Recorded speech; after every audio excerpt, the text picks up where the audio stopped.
Salut tout le monde, très urgent et très chaud à la frontière entre le Mali et la Côte d'Ivoire. Je vous parle aujourd'hui, mercredi 7 janvier 2026. La construction d'un nouveau camp militaire par les autorités ivoiriennes à la frontière entre le Mali et la Côte d'Ivoire. Qu'est-ce qui s'est passé? Je vais vous dire tout. Écoutez ce qui a été dit. Le ministre d'État, ministre de la Défense, Téné Brahima Ouattara, a annoncé la construction d'un nouveau camp militaire à Tenguerla, localité du nord de la Côte d'Ivoire frontalière du Mali. Outre la menace terreau persistante dans la zone, les autorités ivoiriennes font face à un afflux croissant des ressortissants maliens dans la région frontalière. Une situation sécuritaire et humanitaire qui a conduit le gouvernement à renforcer son dispositif militaire. S'exprimant à Korogo, Téné Ibrahima Ouattara, ministre de la Défense, a indiqué que le Conseil national de sécurité a été saisi afin d'examiner la création d'un nouveau camp militaire à Tenguerla. Compte tenu des réfugiés maliens qui, depuis quelque temps, affluent ici en Côte d'Ivoire, nous avons demandé au Conseil national de sécurité de voir dans quelle mesure on pourrait créer un autre camp militaire dans la zone de Tenguerla, a-t-il déclaré. Tenguerla se trouve est l'une des dernières localités entre la Côte d'Ivoire et le Mali. C'est-à-dire, il y a des Maliens qui fuient le Mali pour aller se réfugier en Côte d'Ivoire à cause de l'insécurité. Ça, c'est la vérité. Moi, je connais même des parents qui sont partis en Côte d'Ivoire, qui ont fui le Mali à cause de l'insécurité. Ça, c'est la vérité. C'est une réalité. Maintenant, le ministre d'État a par ailleurs souligné la volonté du président Alassane Dramane Ouattara de renforcer les capacités opérationnelles des forces de défense et de sécurité. Selon lui, cette ambition passe par l'amélioration des conditions de travail des militaires et la modernisation des infrastructures. De nombreuses réhabilitations des casernes sont en cours, ainsi que des constructions, notamment à San Pedro et dans d'autres localités. Cela participe à la vie des hommes.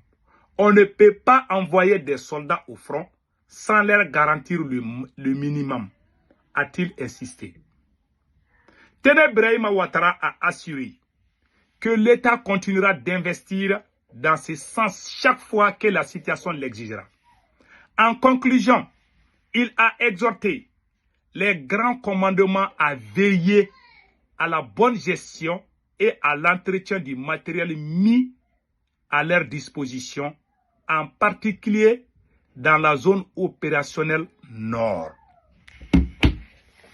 J'espère que tout le monde a compris maintenant.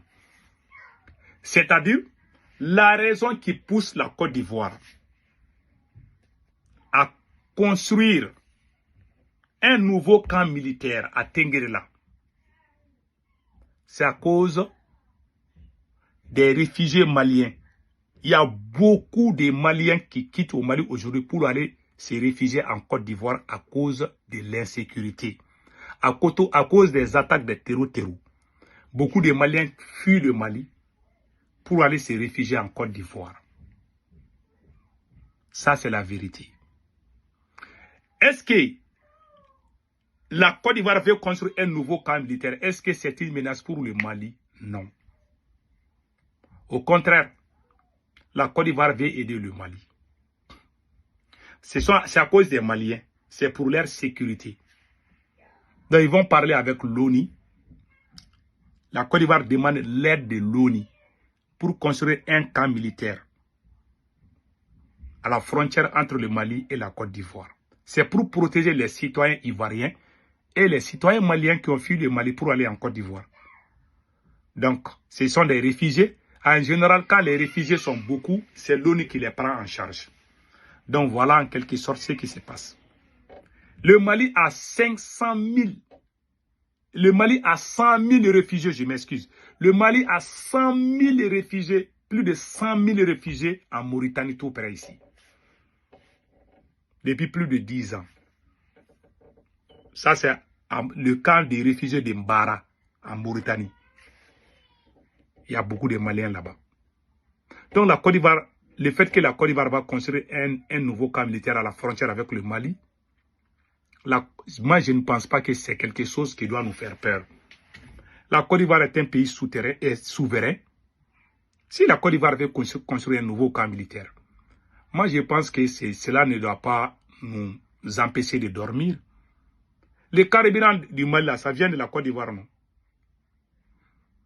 Donc, moi, je ne vois pas de problème dans ça. Mais le vrai problème, c'est quoi aujourd'hui? Comment se peut-il que les gens qui circulent en moto peuvent couper les routes au Mali? Les Maliens doivent se poser cette question. Le vrai problème du Mali, c'est quoi? S'il y a un problème au Mali qu'on doit régler vite fait là, la corruption au sommet de l'État. Il y a des pays, tout pays qui est corrompu est facile à s'effondrer. Je vous dis ça aujourd'hui. Partout où il y a la corruption, il n'y a jamais la victoire. Je vous dis. S'il n'y a pas la corruption au sommet de l'État, nous avons une armée puissante au Mali.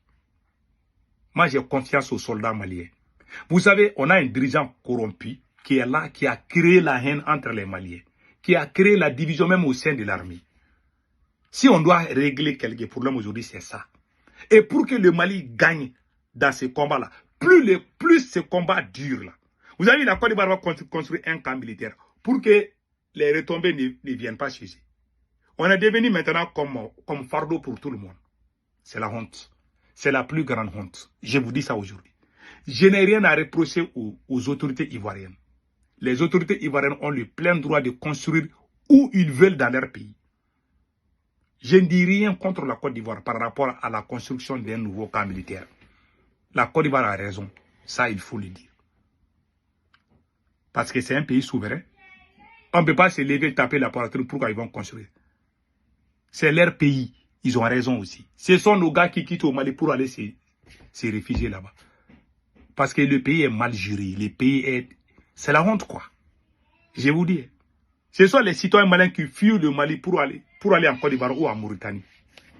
Ça, c'est pas... Il y a plus de 2000 Maliens qui ont fui pour aller en Mauritanie. Vous dites que l'armée monte en puissance. Vous ne savez pas ce qui se passe. Les terroristes sont en train de prendre la moitié du pays. Si on fait 2 ans dans cette chose-là, le Mali sera somalisé. Parce que ces gens-là sont en train de s'implanter au Mali. Ils sont devenus parents même avec certains Maliens. Il y a des Maliens même qui aiment ces terreaux-là, qui mangent avec eux, qui font tout avec eux. Il y a la plus grosse faute de Assimi Goïta, impardonnable. Quand Assimi Goïta est venu au pouvoir, il a dit aux gens de signer des accords avec des terroristes, que lui n'a pas les moyens pour sécuriser les gens. Parce qu'il est là à voler des milliards avec ses copines, ses parents, il s'en fiche. Un président qui dit à sa propre population de faire des arrangements avec les bandits armés. Même les politiciens n'ont pas fait ça, mais Assimi Goïta a fait ça. Plus de 700 localités sont sous contrôle des terroristes. Une semaine, 80 villages ont signé des accords avec des terroristes. La dernière semaine du mois de décembre. Des endroits sont en train de tomber aux mains des terroristes. Et les citoyens sont en train de les accueillir à bras ouverts. Ils mangent avec les terroristes. Ils se marient entre eux. Ils sont devenus même comme des parents maintenant. On va lutter contre eux comment? On a un président qui est là à Bamako, qui est là dans les histoires. Et puis pendant tout ce temps, Assimi Goïta est en train de parler là avec les partis politiques. Tu dis que tu n'aimes pas la politique. Tu vas nous foutre quoi? Je vais faire une vidéo spéciale sur ça. Tu dis que tu n'aimes pas poisson, mais quand on te donne soupe de poisson, toi, tu es pressé de goûter ça. Il est le seul pays, il est le seul qui est en train de nous chauffer les tympans. Tantôt il ne veut pas les élections, tantôt il veut les élections. Des conneries de ce genre dans notre pays. C'est la honte. S'il y a des problèmes à régler, tant qu'Assimi Goïta est là, les militaires patriotes doivent venir chasser ces voyous-là. Tant qu'il est là, le pays n'ira nulle part. Je vous dis ça aujourd'hui. Notez bien cela.